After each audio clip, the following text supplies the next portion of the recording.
ഒരുപാട് ദമ്പതിമാരെ അലട്ടുന്ന ഒരു പ്രശ്നമാണ് വന്ധ്യത. യാതൊരു ഗർഭനിരോധന മാർഗങ്ങൾ ഉപയോഗിക്കാതെ 1 വർഷമെങ്കിലും ദമ്പതിമാർ ഒരുമിച്ച് താമസിച്ചിട്ടും കുട്ടികൾ ഉണ്ടായിട്ടില്ല എങ്കിലാണ് അതിന് വന്ധ്യത എന്ന് പറയുന്നത്. ദാമ്പത്യ ജീവിതം തുടങ്ങിയിട്ട് 6 മാസം മുതൽ 1 വർഷം വരെയുള്ള കാലയളവിൽ ഗർഭധാരണം നടക്കുന്നില്ലെങ്കിൽ പരിശോധനകൾ നടത്തേണ്ടതാണ്. സ്ത്രീയുടെയോ പുരുഷന്റെയോ തകരാറുകൾ വന്ധ്യതയിലേക്ക് എത്തിക്കാം. സ്ത്രീകളിൽ ആർത്തവ ക്രമക്കേടുകൾ, PCOS പോലെയുള്ള രോഗാവസ്ഥകൾ, അണ്ഡാശയ തകരാറുകൾ എന്നിങ്ങനെ നിരവധി കാരണങ്ങൾ വന്ധ്യതയിലേക്ക് നയിക്കാം.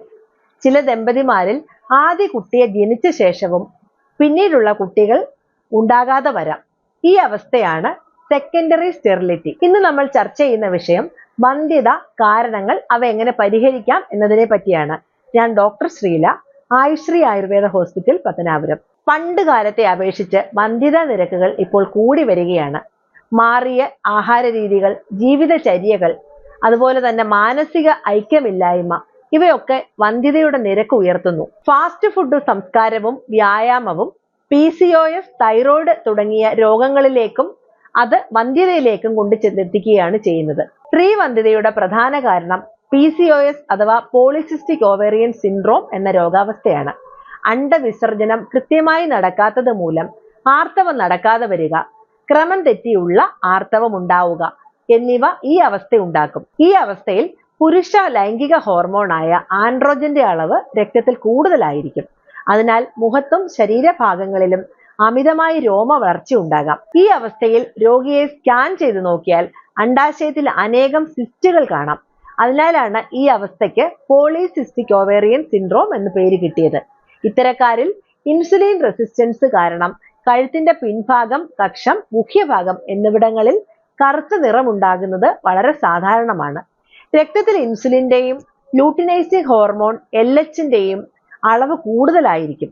ആഹാര രീതിയിലുള്ള മാറ്റങ്ങളാണ് PCOS കൂടുവാനുള്ള പ്രധാന കാരണം. കാലറി കൂടുതലുള്ള ആഹാര ഭക്ഷണങ്ങളായ സോഫ്റ്റ് ഡ്രിങ്കുകൾ, ഫാസ്റ്റ് ഫുഡുകൾ എന്നിവ പാടെ ഒഴിവാക്കണം. റെഡ് മീറ്റ് പാടെ ഒഴിവാക്കി പച്ചക്കറികളും പഴവർഗ്ഗങ്ങളും ധാരാളം ഭക്ഷണത്തിൽ ഉൾപ്പെടുത്തണം. ധാരാളം വെള്ളം കുടിക്കണം. അതുപോലെ വ്യായാമ ശീലമാക്കുക. ശാരീപാദ്യാസവം, പുനർനവാസവം, ഗുൽഗുലു പഞ്ചബല ചൂർണം, ദ്രാക്ഷാദി കഷായം, നിർഗുണ്ഡ്യാദി കഷായം, ഇത്തരം ഔഷധങ്ങൾ ഈ അവസ്ഥയിൽ അകത്തേക്ക് കഴിക്കുന്നതിന് നിർദ്ദേശിക്കാറുണ്ട്. വന്ധ്യതയുടെ 25 മുതൽ 35% കാരണം എൻഡോമെട്രിയോസിസ് എന്ന അസുഖമാണ്. ഗർഭാശയത്തിന്റെ ആന്തരിക കലയായ എൻഡോമെട്രിയത്തിന്റെ കട്ടി സാധാരണയിൽ നിന്നും കൂടി വരുന്ന അവസ്ഥ. ഈ അവസ്ഥയിൽ മാസമുറ നീണ്ടുപോവുകയും മാസമുറം ഉണ്ടാകുമ്പോൾ രക്തസ്രാവം കൂടുതലായിരിക്കുകയും ചെയ്യും. ആർത്തവ സമയത്തുണ്ടാകുന്ന അമിതമായ വേദന എൻഡോമെട്രിയോസിസിന്റെ പ്രധാന ലക്ഷണങ്ങളിൽ ഒന്നാണ്. ഗുൽഗുലു തിക്ത കഷായം, ഗുൽഗുലു പഞ്ചബല ചൂർണം, വരണാദി കഷായം എൻഡോമെട്രിയത്തിന്റെ കട്ടി കുറയ്ക്കുന്നതിനായി ഉപയോഗിച്ചു വരുന്നു. എൻഡോമെട്രിയത്തിന്റെ കട്ടി കുറയുന്നത് മൂലം 15 മുതൽ 20 ദിവസത്തിനുള്ളിൽ ആർത്തവം നടക്കുകയും രക്തസ്രാവം വളരെ കുറവും ആയിരിക്കും. ഗർഭാശയ മുഴകളാണ് മറ്റൊരു പ്രധാന വന്ധ്യതാ കാരണം. അമൃത ഗുൽഗുലു, വരണാദി കഷായം, ചിരുവിൽവാദി കഷായം, കൈശോര ഗുൽഗുലു, കാഞ്ചനാര ഗുൽഗുലു തുടങ്ങിയ ഔഷധങ്ങളൊക്കെ ഈ അവസ്ഥയിൽ വളരെ ഫലപ്രദമാണ്.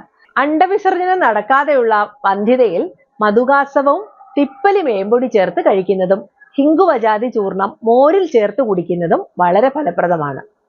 അണ്ഡവിസർജനം നടക്കുവാൻ ഇത്തരം ഔഷധങ്ങൾ സഹായിക്കും. ശരീരത്തിൽ FSH കൂടുന്നത്, അതായത് ഫോളിക്കുലർ സ്റ്റിമുലേറ്റിംഗ് ഹോർമോൺ കൂടുന്ന അവസ്ഥയിൽ ആർത്തവ വിരാമം എന്ന പോലെ തന്നെ ഗർഭാശയ കലകൾ ചുരുങ്ങി പോവുകയും അത് വന്ധ്യതയ്ക്ക് കാരണവുമാകാം. അണ്ഡവിസർജനം നടക്കാതെ ഇരിക്കുന്നതും ഈ അവസ്ഥയിൽ സാധാരണമാണ്.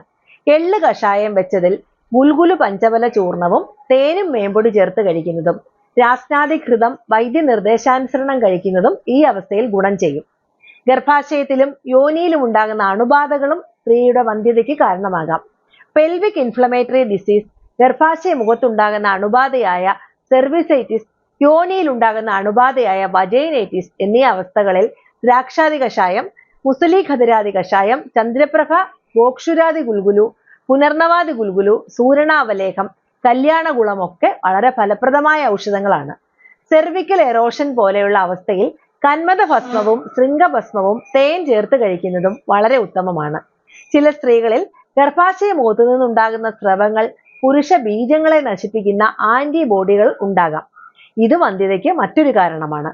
ദശമൂല രാസ്നാദി കഷായം, ഗന്ധർവഹസ്താദി കഷായം, ആവണക്കെണ്ണ ചേർത്ത് കഴിക്കുന്നതും ഗോപീചന്ദനാദി ഗുളിക കഴിക്കുന്നതും ഒക്കെ ഈ അവസ്ഥയിൽ ഫലപ്രദമാണ്. അണ്ടവാഹിനി കുഴലിനുണ്ടാകുന്ന തടസ്സം വന്ധ്യതയുടെ മറ്റൊരു പ്രധാന കാരണമാണ്. എൻഡോമെട്രിയോസിസ്, പെൽവിക് ഇൻഫ്ലമേറ്ററി ഡിസീസ് എന്നീ രോഗങ്ങളുടെ ഉപദ്രവങ്ങളായിട്ടാണ് ഫെല്ലോപ്പിയൻ ട്യൂബിൽ സാധാരണ അടവുകൾ ഉണ്ടാകുന്നത്.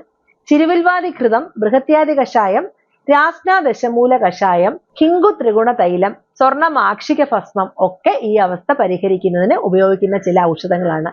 എള്ളും മല്ലിയും തിളപ്പിച്ച് വെള്ളം ചൂടോടെ ധാരാളം കുടിക്കുക. ഒപ്പം ദഹിക്കുന്ന ഭക്ഷണങ്ങൾ ധാരാളം കഴിക്കുക. പുറമെ നല്ലെണ്ണ പുരട്ടി ചൂടുവെള്ളത്തിൽ കുളിക്കുക. മഹാരാജ പ്രസാരണ്യാദി തൈലം പാലിൽ ചേർത്ത് കുടിക്കുന്നതും വളരെ ഫലപ്രദമാണ്.